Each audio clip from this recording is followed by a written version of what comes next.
Comment gérer ses enfants en période de confinement? Un petit guide à l'attention des parents. D'abord, il est bon de se rappeler que le virus ne touche que rarissimement les enfants. Ces derniers sont peu, voire pas symptomatiques, ce qui en fait des porteurs sains.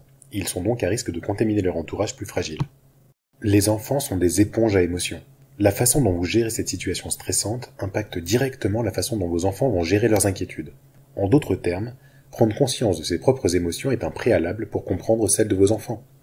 Leurs inquiétudes peuvent se manifester de diverses façons selon l'âge. Avant 5 ans, l'angoisse peut se manifester d'abord la nuit, avec plus de réveils, plus d'appels, plus de cauchemars, ou encore une reprise des pipis au lit. En journée, il peut y avoir des modifications du comportement, généralement avec plus de colère, ou des angoisses de séparation qui se manifestent par l'envie de coller ses parents, ou des peurs qu'ils n'avaient pas auparavant. Pour gérer cela, les parents peuvent essayer de revoir transitoirement les règles du coucher, par exemple en renforçant le temps calme avant d'aller dormir. Mais il est nécessaire de garder un horaire de coucher régulier. Idéalement, il faut maintenir des routines assez strictes, avec des emplois du temps comme à la maternelle pour ceux qui y sont, et éviter l'exposition aux médias et à certains sujets de discussion à garder entre adultes. Rassurez-les. Dites-leur que vous vous occupez toujours d'eux et que ça ne va pas changer. Il semble aussi important de garder un lien avec les copains et les copines, par exemple en envoyant des dessins ou des petites vidéos, ainsi qu'avec la maîtresse.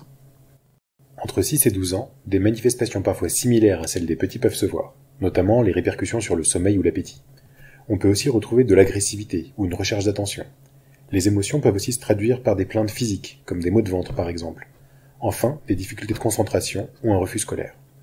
À cet âge, il est recommandé d'impliquer vos enfants dans les tâches domestiques, d'intégrer les mesures barrières dans les routines familiales, et là encore de ritualiser la journée avec un planning d'activités adapté aux activités scolaires. Il est nécessaire aussi d'éviter au maximum l'exposition aux médias. N'hésitez pas à leur demander ce qui les préoccupe et à en discuter avec eux. Les enfants peuvent être attristés à l'idée de ne plus voir leurs amis durant cette période. C'est pourquoi organiser des temps d'échange téléphoniques ou vidéo avec leurs copains peut leur faire du bien. La préadolescence et l'adolescence sont des périodes complexes qui peuvent s'exacerber en période de confinement. Là encore, les symptômes des âges précédents peuvent se manifester, comme les troubles du sommeil ou de l'appétit, la recherche d'attention, les plaintes physiques, les difficultés scolaires. Mais d'autres éléments propres à cet âge peuvent apparaître, notamment un sentiment de révolte avec refus de se plier au confinement ou aux règles barrières. Pour pallier à cela, il est important de pouvoir discuter de l'épidémie, mais sans les forcer ni les culpabiliser. Par ailleurs, garder une routine et des rituels est très important. Il est recommandé de les faire participer aux tâches ménagères et de s'intéresser à leurs activités scolaires. Des temps d'échange avec leurs amis peuvent être organisés, mais en faisant attention à les limiter dans le temps et à limiter leur exposition aux médias, notamment aux réseaux sociaux. En cas de difficulté, n'hésitez pas à prendre un rendez-vous avec des psychologues ou des pédopsychiatres sur une plateforme de téléconsultation. Plusieurs fiches ont été élaborées à destination des parents. Vous pouvez les retrouver par exemple sur le site du service de pédopsychiatrie de l'hôpital Robert Debré ou sur le site de l'Encéphale.